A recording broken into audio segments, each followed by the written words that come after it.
Today we're going to talk about two different cases of families who go missing. These are both cases where it was in question, at first anyway, whether they were missing or just unaccounted for. But we would eventually get the heartbreaking answers. But questions in both cases still remain. First, let's talk about the Skidmore family. James and Carol Skidmore were a newlywed couple from Sealy, Texas, having only been married for about 7 months. Carol had a 5-year-old son named Len Mahaffey from a previous marriage. James Skidmore was an ex-con on parole and worked as a carpenter. He had been married before and had 4 children. The couple had reportedly been experiencing some marital problems. They decided to take a trip along with Carol's 5-year-old son Len. James Skidmore would tell Carol's parents, John and Clara Ward, that they were flying to Tennessee for a week to put their marriage back together. The three would leave on March 28, 1977. The couple arrived on March 29th and would spend some time at James Skidmore's father's house in Rossville, Georgia. The last time that Carol was reportedly heard from was on April 8, 1977, when she phoned her parents. She told them that she didn't know when she would be coming home. Her mother felt uneasy after getting off the phone with her daughter. Plus, the couple had a German Shepherd dog still at home, and it wasn't like them to just leave. It wasn't apparent right away to their families that the Skidmores were missing. But when Carol's parents never heard from her, they did finally report them missing. Then on May 5, 1977, the body of a young boy was found floating in Parksville Lake in southeastern Tennessee. He was estimated to be around 5 years old and was found in a green garbage bag and tied to a 40-pound rock. An autopsy performed revealed that the child's lungs had no water in them, meaning that he was dead before being placed in the water. He is thought to have died from a blow to the head or suffocation. They were able to restore the young boy's feet to their condition before death using a mold and hoped to be able to identify him through footprints. They would even make a mold of his face to help try to identify him. Carol Skidmore's parents would hear about the child being discovered from James Skidmore's parents. They would then contact police and reported the family missing.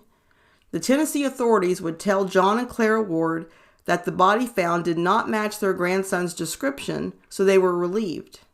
Then shortly after that, Mrs. Ward received a call from Boone County Sheriff asking for a copy of Len Mahaffey's birth certificate to clear up something, but once again assured them the boy's body that was found was not that of their grandson. Then a few days later, the Wards received a call back and was told the FBI did confirm that the body found was that of their grandson, Len Mahaffey. By the time they had a positive identification, the body had already been buried in an unmarked grave in the county where it was found. When the grandparents found out about the death of their grandson, they requested a death certificate so they could have his body shipped back for a family burial. Although they did what was in their power, it doesn't appear that they were ever able to acquire their grandson's remains. On June 1, 1977, a motel manager discovered a male body in a motel room near Harrison, Arkansas. The coroner would rule that he died from a drug overdose. Since the Skidmore family had now been officially reported missing, authorities sent away for James Skidmore's fingerprints. Skidmore was an ex-convict and was on parole, so his fingerprints were on file. It was a match. James Skidmore had been found. Authorities also found the Skidmore's van parked in an airport in Harrison, Arkansas. A little more information would be revealed about the time leading up to the couple's disappearance in a newspaper article from 1977. I had mentioned that the couple had been having marital issues. Apparently, earlier the same month that they left on their trip, James Skidmore had left his wife. The owner of the Lockmiller Motel in Chattanooga, Tennessee, said that according to her records, James Skidmore checked into the motel on March 13, 1977. He stayed there for a week and then checked out on March 21, 1977. When he left, he told her that he was going back to Texas. Even though he told the motel owner that he was going back to Texas, Records show that he checked into the Frick's Motel, also in Chattanooga, later on the same day that he checked out of the Lockmiller Motel. He stayed there until March 26th. On that day, James Skidmore's 13-year-old son, Chris Skidmore, phoned his stepmother, Carol, and told her that he thought his dad was on the way back to Texas. Chris Skidmore was a child from James's first marriage, but had remained in his father's custody for most of the time that he and Carol had been married. Upon hearing that her estranged husband might be coming back, Carol Skidmore called James and told him that she just wanted to make sure that he was not coming back to Texas because she was afraid of him. It was unsure what made Carol agree, but soon after, the couple said they were going to take Lynn with them on vacation to Tennessee to try to make something out of their marriage. Carol's parents said that she tried to tell them something before she left, but changed her mind. They said that she was almost crying and seemed to be afraid. The family of three arrived in Chattanooga on March 28th and then checked into the Lockmiller Motel, where James had stayed earlier in the month. The owner, Mrs. Lockmiller, said that she had met both Carol Skidmore and her young son during previous visits. The day that the Skidmore family checked in, Mrs. Lockmiller said that she received a call from an irate woman who cussed her up one side and down the other when she was told that there was no phone in James Skidmore's room. Mrs. Lockmiller went on to say that about 1 hour later, she received a call from Joe Epperson, who was the desk clerk at Frick's Motel, the other motel that James Skidmore had stayed in earlier that month, asking to speak with James Skidmore. He said that he too had received a call from an angry woman shortly after the call that she had received. He also told her that Skidmore still owed for 2 nights' lodging, and upon hearing that, she assumed that James Skidmore hadn't left for Texas after checking out of her hotel earlier in the month like he had told her. She was unsure why he would lie to her about that. Mrs. Lockmiller said that she last saw the Skidmore family on March 31st when they checked out of their motel. They told her that they were going traveling through the mountains and indicated that they would return in several days. She would never see them again. When looking through James Skidmore's belongings, photo albums showed that he had taken his ex-wife and current wife to the same places, apparently only days apart.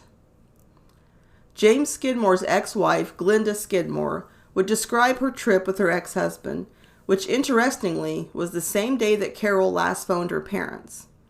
He told Glenda that it was Cloudland Canyon, and he told her that he had taken Carol there recently. He then showed her the trail leading down the mountain that he and Carol had gone down. Glenda noted how treacherous it was and that you couldn't see the bottom. James Skidmore also told Glenda Skidmore that Carol had left him and asked her 2 or 3 times if she'd marry him again. She told him no, that she had had enough. She was suspicious that maybe Carol was at the bottom of the canyon. Glenda Skidmore said she just hoped they would find her and was convinced that her ex-husband wouldn't have done anything to hurt his current wife. Authorities tried to retrace James Skidmore's movements in April, near the time Lynn Mahaffey died and Carol disappeared. They have sightings of him on several different occasions, but it's unsure whether his wife was with him or not. Glenda Skidmore would say that she had heard from her ex-husband several times in that month. She'd even traveled with him a few times. As stated before, he asked her to remarry him, and he also said that he and Carol weren't really married. A marriage license between him and Carol was found in his belongings. However, it was dated late August of 1976, and his divorce with Glenda wasn't finalized until October of the same year. Authorities also said that he took Carol's car from a parking lot in Houston and attempted to give it to his ex-wife. He said that Carol wouldn't be needing the car anymore. It was also revealed that James Skidmore had written 3 suicide notes. One to his ex-wife Glenda, one was to his children that he shared with Glenda, and the other was to a preacher in Sealy, Texas. In the one to the preacher, he asked him to tell Carol Skidmore's parents to not expect to hear from her again. Glenda Skidmore would receive the suicide note the same day that she learned of her ex-husband's death. The closing line in it was, "I'll see you in eternity." So now 2 of 3 missing family members had been found, but where was Carol Skidmore? There was a body found near Cleveland, Texas. Carol's parents say that the FBI assured them the body was that of Carol, so it was just a waiting game. It wasn't her. There was also a body found in Lake Livingston in Texas on June 3, 1977, that authorities thought could be Carol Skidmore. However, she was soon ruled out, and it was determined to be the body of Phyllis Boyd of Idabel, Oklahoma. In case you're curious, I'll give you a little more information about that case. It was soon discovered that Phyllis Boyd had been hit with a cast iron skillet as she slept in her home in Idabel, Oklahoma, which crushed her skull. The person responsible was her husband, Monty Boyd, who was an assistant band director at a nearby school. After murdering his wife, he then drove the body to Lake Livingston in Texas, where she was found wrapped in waterproof tape floating near a boat ramp 2 days later. A week later, with the help of dental records, she would be identified. Her husband was then found and arrested at a Houston flea market, where he was selling household goods from the couple's house. Monty Boyd would be charged with first-degree murder for his wife's death. He would plead guilty and admit to killing his wife and received a life sentence. So now 2 parts of this mystery of the Skidmore family were solved within a few months, but the third person was still missing. Where was Carol Skidmore? There had been a few possibilities of Jane Does over the decades, but all had been ruled out. Then in 2025, now 44 years after her disappearance, there would be some new attention brought to the case. Back in 1980, 3 hunters stumbled upon a shallow grave containing the remains of a woman not far from U.S. Highway 231 in a forest north of Fountain, Florida, which is near Pensacola. Investigators at first thought that the remains belonged to a woman named Joanne Benner, who was a missing person from 1976, where foul play was suspected. However, when the Jane Doe didn't match some injuries that Benner was known to have, she was quickly proven to not be a match.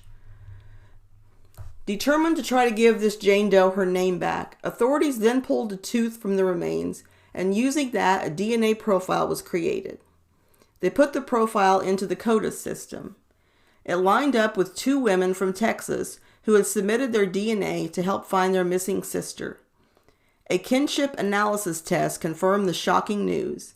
In June of 2025, the unidentified Jane Doe found in 1980 was positively identified as Carol Sue Skidmore. So it would take 48 years, but now all 3 members of the Skidmore family had finally been found. Strangely, they had been found in 3 different states. Carol and her son Lynn are both believed to have been killed by James Skidmore. Although we know what happened to the 3 of them, there is still a lot of mystery about the time they were gone. What was the family doing in April? This case is strange in that it appeared that the family traveled successfully for several days or even weeks before any harm came to them. Remember, the family left at the end of March, were all last seen together in early April, but Lynn Mahaffey's remains were not found until early May. So did the family travel and were getting along well through the entire month of April? Or were they killed shortly after they checked out of the motel and just weren't discovered until later? The timing of that makes me curious about James Skidmore's intent. At first, upon hearing that he'd wanted the 3 of them to go on a trip to try to salvage their marriage, it made me wonder if his intent all along had been to kill Carol and her son. But finding out they may have been together for a while before he murdered them makes me wonder if a fight ensued and it escalated into violence. As far as my thoughts, the facts aren't really in dispute in this case. James Skidmore is a vicious killer. To be able to take the life of a young boy who he had affection for is beyond horrible. His death is definitely good riddance. It's very disturbing, but I can't help but wonder if he killed Carol or Lynn first. I would guess that it was Lynn, but Carol's remains weren't found until 1980, so it's very hard to pinpoint exactly when her husband murdered her. This case is tragic on so many levels. A young precious life is taken, as well as a life of a young mother who should have had many more years with her son. In a sad postscript to this story, Lynn Mahaffey's father, Carol's first husband, William Lewis Mahaffey, was killed in a traffic accident in November of 1976, about 6 months before his ex-wife and son would be murdered by James Skidmore. He was only 34 years old. Such a sad end for all three people who were once a young family. The second case we're going to talk about is so tragic, and there are still so many questions. It is sometimes referred to as the Allenstown 4 or Bear Brook murders. It began on November 10, 1985. Some 11-year-old boys were out exploring in the woods near Bear Brook State Park in Allentown, New Hampshire, when they came across a 55-gallon steel drum. The lid was barely on, and a plastic bag was trying to bust through. Overcome with curiosity, the boys kicked the barrel over and finally were able to get the lid off. They smelled something terrible. They described it as rotten milk. Freaked out by what could have been inside, the boys fled without finding out what was in the barrel. A few months later, a hunter would come across the barrel, and he knew what the contents were. That smell wasn't rotten milk, but rotting flesh. 2 decomposing bodies were inside that had been partially dismembered so they would fit in the barrel. The hunter phoned the police and an investigation was started. The area was now roped off as a crime scene. The autopsy revealed that the nude bodies that were wrapped in plastic and tied together with electrical wire were an adult female and a little girl. It was also discovered that both victims died of blunt force trauma to the head. The adult was thought to be in her 20s, and the girl looked to be around 9 or 10. Authorities would then work at trying to identify the 2 murder victims. They would release a composite sketch of the victims, but since their remains were skeletonized, it was unsure if it was accurate.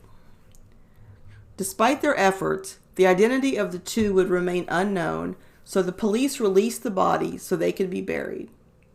They would be laid to rest in an Allentown cemetery. Area churches would help in the expenses in burying the 2 Jane Does. Then 15 years later, in May of 2000, Detective John Cody was walking the area where the 2 unknown females in the barrel were found. Not knowing their identity and the person responsible not being punished weighed on him. He would go out there when he had free time to try to find more clues. But what he would find just compounded this tragedy. Next to a boulder in some brush was another 55-gallon drum, blue in color, like the one from 15 years ago. Surprisingly, it was only 300 feet from where the first barrel was found. It was on its side, and all he could see was plastic inside. When he tore the plastic away, he was horrified at the contents in the barrel. There were 2 more bodies. Autopsies would reveal that the second drum contained 2 little girls, estimated to be ages 2 and 3 years old, and they also died of blunt force trauma. Police believe that all 4 murders occurred at roughly the same time. Investigators were questioned why this drum wasn't found 15 years prior when the first 55-gallon drum was found. They would try to explain that the second drum was outside the initial crime scene, and that was why it took so long to find it. But really, no explanation made sense as to why it took 15 years to find something that was only 300 feet away. Now we have 4 murder victims, a young woman and 3 girls. Were they related? Was an entire family murdered?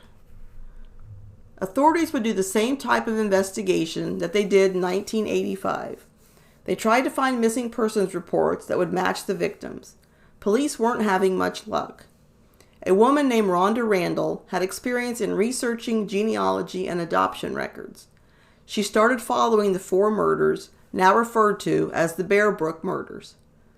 Rhonda had identified around 150 people in the past using public records, a phone, and a lot of her time. She wanted to see if she could help to identify these murder victims. Rhonda and her brother Scott would travel to the scene where the bodies were found. Even though it is referred to as the Bear Brook murders, it is not technically in the Bear Brook State Park, but on a small lot between a trailer park and the park. The lot had been the location of the Bear Brook store where people could get a few groceries, but it burned down 2 years before the first barrel was found. Rhonda and Scott would talk to some of the people at the trailer park.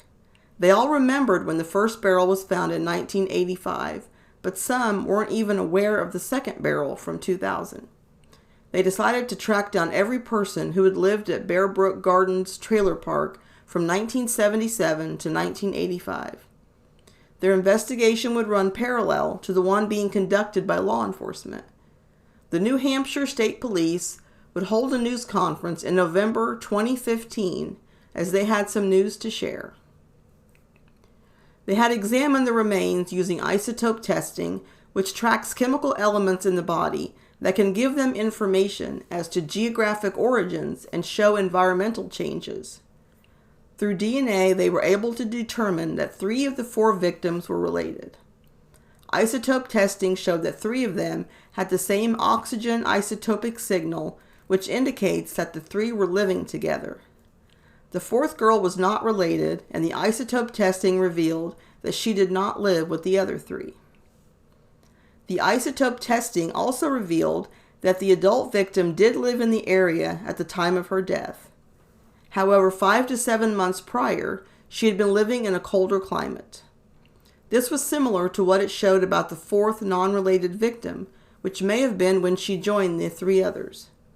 Police now had their work cut out for them. It's bad enough to have to identify 1 victim, but now they had 4 victims to identify. Now to continue the story, we'll have to travel across the country to Richmond, California. In December of 1999, the year before the second barrel was found, Yunsen June was attending her cousin Elaine's New Year's Eve party. She asked her if she could bring her new boyfriend, Larry Vonner. Elaine was happy for her cousin, but got an unsettling feeling when she met Larry. In casual conversation during the party, Elaine asked Larry what he had done for a living. He told her that he was a colonel in the Army. She told him that her boss was a retired colonel, so maybe they knew each other. Vonner then leaned over the bar and told Elaine, "Don't ever question me or ask me again about my past." Vonner claimed to own properties all over the West Coast, but he hadn't taken his new girlfriend to any of them. He said that he used to work for the CIA and could disappear if he ever needed to. Yunsen and Larry had been drinking that night, so Elaine invited them to stay over. They declined and said they would just sleep outside in Larry's van that they came in. Yunsen would soon distance herself from the family because they weren't accepting of Larry Vonner. A year later, the couple moved in together and soon got, as they called it, married, although it wasn't legitimate and there was no marriage certificate. It was held in their backyard and had a Star Trek theme. Then in May of 2002, Yunsen and her friend Rose had made plans for a trip. The last time Rose talked to her, Yunsen sounded anxious and told her that she would see her tomorrow. She didn't call and didn't show up for their trip the next day. She left an answering machine message for Rose, and Larry Vonner returned her call. He said that Yunsen's mother was dying and that she had flown to Virginia to see her. She asked if there was a way to reach her in Virginia, and Vonner said no. Rose would repeatedly call Larry Vonner over the next several weeks. His excuses for why she couldn't talk to Yunsen kept changing. She finally gave him an ultimatum. She said that she was soon leaving on vacation for 10 days and that she wanted to hear Yunsen's voice on the answering machine. If she didn't, she told him she would call the police. There was no message left, so Rose followed through and contacted law enforcement. Larry Vonner was called in for questioning concerning his girlfriend Yunsen June. He told them that she was in Oregon overseeing the construction of a cabin on one of his properties, but wouldn't give police her contact number. He then changed his story and said that she was in Oregon seeing a therapist due to a mental breakdown. He said that a call from police could trigger an anxiety attack. Police would run Larry Vonner's info through the computer at the time of questioning. They learned that it wasn't his real name, just one of a lot of aliases. Another of them was Curtis Kimball. In 1986, Kimball was convicted of child abandonment after leaving his 5-year-old daughter Lisa at an RV park with an elderly couple and then fled. He was going by the name of Gordon Jensen then. He spent less than 2 years in a California prison. He was released and skipped town, violating his parole. He was now taken into custody for that, and also because of that, they could now legally search his home. They looked through the home hoping to find Yunsen or some clue as to her whereabouts. They noticed a shed outside with a disturbed dirt floor. They then saw a garage with a padlock on it. They found the key to it on Kimball's keychain. They opened the door and found Yunsen's pottery studio with several kilns. From the garage, they found a basement crawl space with a dirt floor. They also found a huge pile of cat litter. The forensic team was called in and noticed blood splatter above the cat litter pile on some ductwork. They would find Yunsen Jun's dismembered remains buried in the cat litter. After initially pleading not guilty, Kimball would surprise everyone in the middle of the trial by deciding to plead guilty to the murder. He would receive a life sentence and was serving it at the High Desert State Prison in California. In 2010, Curtis Kimball died due to emphysema, pneumonia, and lung cancer. He was cremated and his ashes were thrown into the ocean off the coast of Santa Cruz. While in prison, Curtis Kimball never had a single visitor or got a single phone call. But just because Curtis Kimball is dead doesn't mean his story is over. While investigating Curtis Kimball, authorities discovered that his daughter, Lisa, was not his biological daughter. They were curious what happened to her mother and if Kimball could have murdered her. Lisa, now an adult, was located, and it was discovered that she had been adopted by a nice family and had a good life. Police would talk to her about her fake father. However, she was so young when she was with him that she couldn't offer much. She was asked whether she had other siblings. She said yes, she did have other siblings, but they died while they were out camping from eating quote-unquote grass mushrooms. They were able to eventually find some relatives of Lisa. They remembered her and her mother moving away and never heard from them again. She was also able to let Lisa know what her actual name was. It was Dawn Bowden, and she was from New Hampshire. Her mother was Denise Bowden, and she was last seen in 1981 with her boyfriend Bob Evans, who it turns out was yet another alias of Curtis Kimball. Then in 2017, the New Hampshire Attorney General's office would hold a press conference to announce some new information. During the 90-minute press conference, law enforcement would talk about the 4 Bear Brook murders in Allentown, the murder of Yunsen Jun in Richmond, California, the abandonment of 5-year-old Lisa in Scotts Valley, California, and the disappearance of a woman named Denise Bowden from Manchester, New Hampshire. The Attorney General's office said that they still didn't know the identity of the 4 Bear Brook murder victims. However, they do now believe that they know who killed the 6 people mentioned.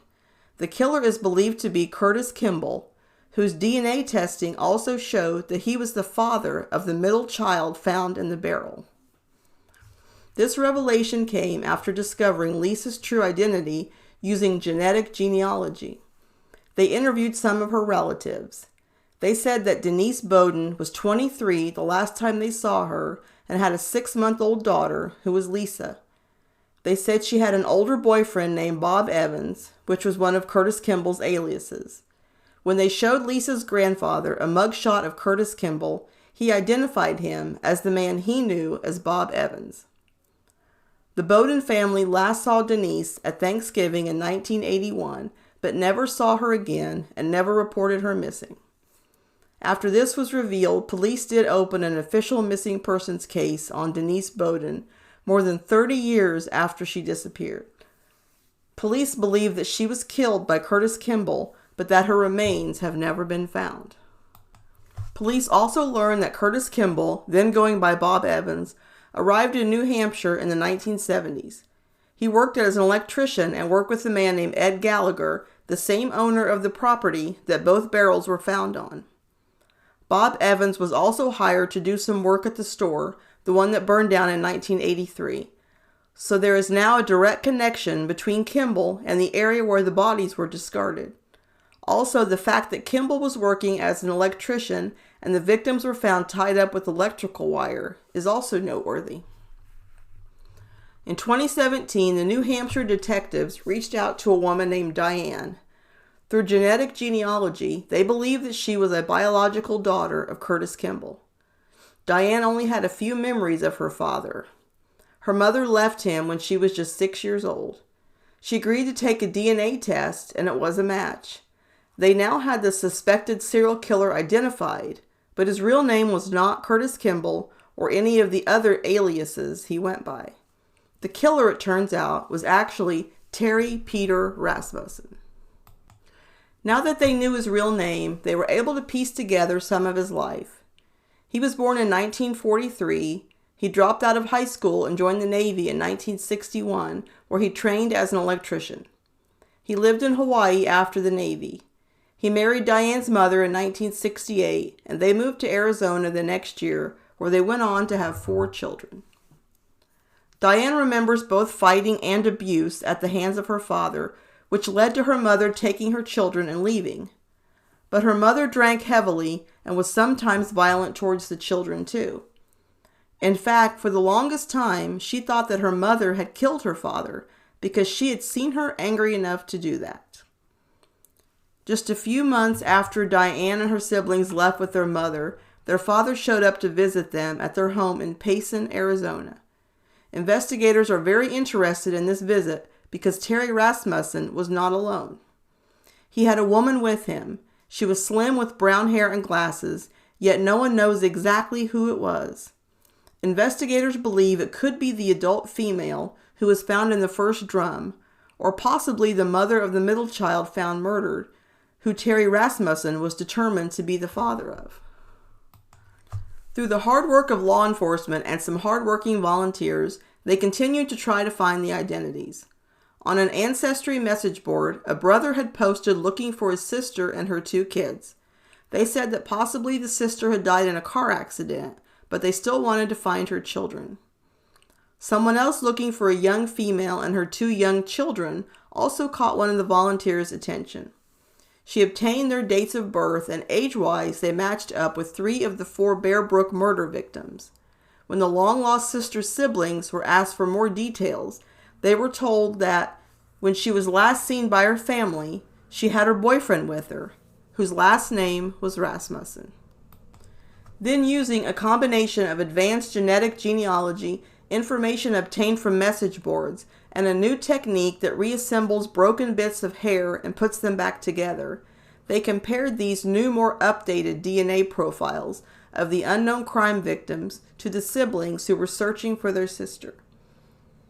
In June of 2019, the New Hampshire State Police held a press conference to discuss some new information. The adult female found in the barrel was identified as Marlise Elizabeth Honeychurch. 2 of the victims were her daughters, and they were 9-year-old Marie Vaughn and 2-year-old Sarah McWaters. Marlise had not had an easy life. Her parents divorced at an early age.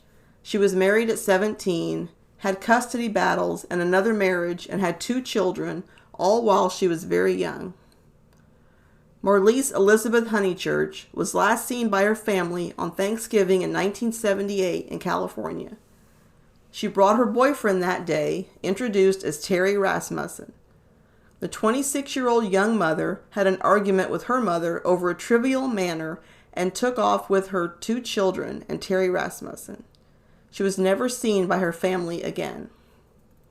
After being identified, Marlise's family made the decision to keep her and her oldest daughter in their original burial plot in New Hampshire. Sarah McWaters was reburied out of state at the wishes of her paternal family. So now 3 of the 4 murdered Jane Does had been identified. That left them with one mystery still remaining. The identity of the middle child found in the second 55-gallon drum was still unknown. DNA had revealed that her father was Terry Rasmussen, the same person that authorities are certain killed her. But after extensive research, in September of 2025, the final victim of the Bear Brook murders would be identified. The little girl was identified as 3-year-old Rhea Rasmussen. Rhea's mother, who was identified as Pepper Reed. Pepper was a 23-year-old woman who was last seen in Texas the week before Christmas in 1975. She was pregnant and Terry Rasmussen was the father. After the holiday was over, Pepper moved to California with Terry, and her family never saw her again. Authorities were able to locate a birth certificate issued in 1976 in Orange County, California, with Pepper Reed listed as the mother. So now Rhea Rasmussen had been located and murdered, but her mother is still missing. Denise Bowden is also still missing. Sadly, it is thought that they were both murdered by Terry Rasmussen. As far as my thoughts, I don't even know what to say. I can't think of a word strong enough to describe the pure evil that Terry Rasmussen is. Knowing that he kills his girlfriends, and is even capable of killing his own children, says it all. Knowing what he's capable of, I find it even more curious about what Lisa said. Remember when she thought Rasmussen was her father, she said that she had siblings, but they died while out camping after eating grass mushrooms. By the context and the fact that Lisa didn't seem to actually know any of his children, I'm assuming that Terry Rasmussen was the one who told her that. I wonder if there's any validity to the claim, or if more of his children could have been murdered. Or is he referring to the biological child and 2 other children that were found murdered and placed in barrels? The only positive thing I can say concerning Terry Rasmussen is that he's dead. There are still questions that need answered in both of these cases. In the Skidmore case, answers to how and why James killed his wife and young stepson, possibly even weeks after they left on their trip. For the Bear Brook murders, Denise Bowden and Pepper Reed need to be located, dead or alive. Hopefully, if there are more people that Terry Rasmussen murdered and discarded, they can be found and identified. The more answers we get, the more we can piece together what caused these 2 tragic cases of fractured families.